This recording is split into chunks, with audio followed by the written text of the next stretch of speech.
اما بعد فاعوذ باللہ من الشیطان الرجیم بسم اللہ الرحمن الرحیم فاذکرونی اذکرکم واشکرونی ولا تکفرون سبحان اللہ العظیم ان اللہ وملائکتہ یصلون علی النبی یا ایھا الذین آمنوا صلوا علیہ وسلموا تسلیما صلاۃ والسلام علیک یا سیدی یا رسول اللہ وعلی آلک واصحابک یا سیدی یا حبیب اللہ بسد واجب الاحترام حضور خواجہ خواجگان عالم مبلغ اسلام الحاج حضور خواجہ محبوب الہی صاحب ضلع سناتن دربار عالیہ آبادی عزیز شریف چنیوڑ دوستان ذی وقار اللہ رب العزت قرآن پاک میں ارشاد فرماتا ہے اے بندے تو میرا ذکر کر میں تیرا ذکر کرتا ہوں۔ مولانا روم ایک واقعہ بیان فرماتے ہیں اپنی کتاب نصمی شریف میں، فرمایا کہ ایک کافر بیٹھا اپنے بت کی پوجا کر رہا تھا جس کا نام تھا سمدی۔ وہ بیٹھا اپنے بت کو پکار رہا ہے اور یا سمدی کہہ رہا ہے کہ اس کو اونگ آ گئی۔ اونگ جب آئی تو اس کی زبان سے یا سمد نکل گیا کہ اے بے نیاز تو فقط اس کی ذات ہے نا جو وحدہ لا شریک ہے، جو کہتا ہے قل هو اللہ احد، اللہ ایک ہے، اللہ الصمد، وہ بے نیاز ہے، لم یلد ولم یولد، نہ وہ کسی سے جنا ہے نہ وہ کسی کا باپ ہے، ولم یکن لہ کفوا احد، اس کا کوئی ہمسر ہی نہیں۔ سمد تو اس کی ذات ہے، اس کی زبان سے یا سمد نکلا تو جیسے ہی یا سمد نکلا تو غیب سے آواز آئی، ہاں میرے بندے تو بول تو صحیح کیا چاہتا ہے؟ غیب سے آواز آئی، فرشتوں نے عرض کے یا باری تعالیٰ یہ تو تجھے پکارنے کے لیے تو نہیں بیٹھا تھا، یہ تو کسی اور کی عبادت کر رہا تھا، اسے اونگ آ گئی، زبان سے تیرا نام نکل آیا، اس نے تجھے تو نہیں پکارا۔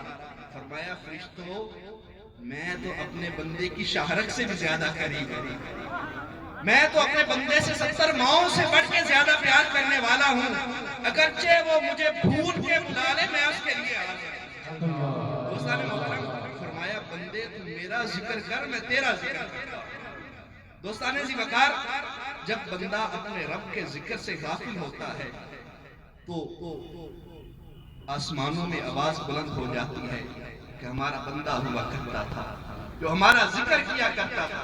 حضرت بہاؤالدین ذکریہ ملتانی رحمت اللہ علیہ، آپ حضور کے 2 لوگ مرید ہونے کے لیے اپنے گھر سے نکلے۔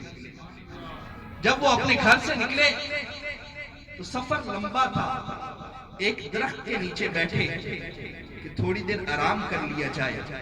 درخت کے اوپر 2 پرندے آ کے بیٹھ گئے، وہ آپس میں بات کرنے لگے جو اللہ کے حکم سے ان بندوں کو سنائی دی جا رہی تھی، سمجھ آ رہی تھی۔ وہ کیا کہہ رہے ہیں کہ ہم نے سنا ہے کہ بہاؤالدین ذکریہ انتقال کر گئے ہیں، آپ انتقال کر گئے ہیں۔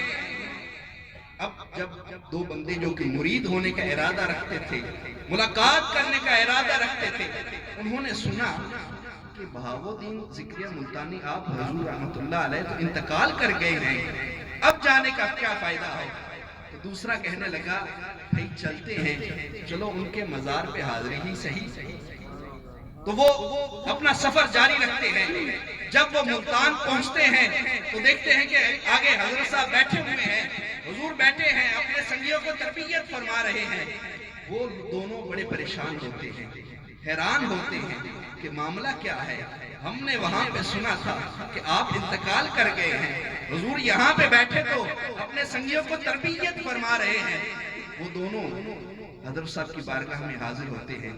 آپ حضور کو کہتے ہیں حضور بات سمجھ میں نہیں آ رہی، ہم نے وہاں پہ سنا تھا کہ آپ کا انتقال ہو گیا، اب ہم یہاں دیکھ رہے ہیں کہ آپ یہاں پہ موجود ہیں، بیٹھے ہوئے ہیں، معاملہ کیا ہے؟ بات سمجھ میں نہیں آ رہی۔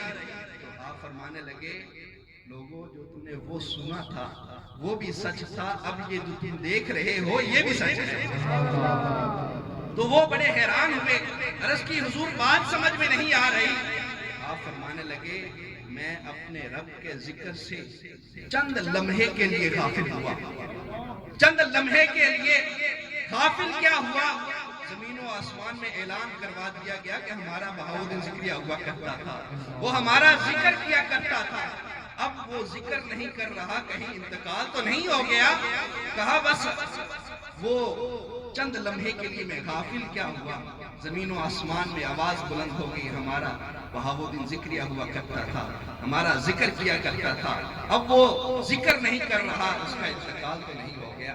دوستان ذکر، اللہ کے ذکر سے غافل نہ ہوا کریں. ہر وقت اپنے مرشد کریم کے حکم کے مطابق قدم اٹھائیں تو اللہ، دوسرا قدم اٹھائے تو ہوں. لمحہ لمحہ اپنے رب کا ذکر اور شکر ادا کیا کریں. ما علیہ الا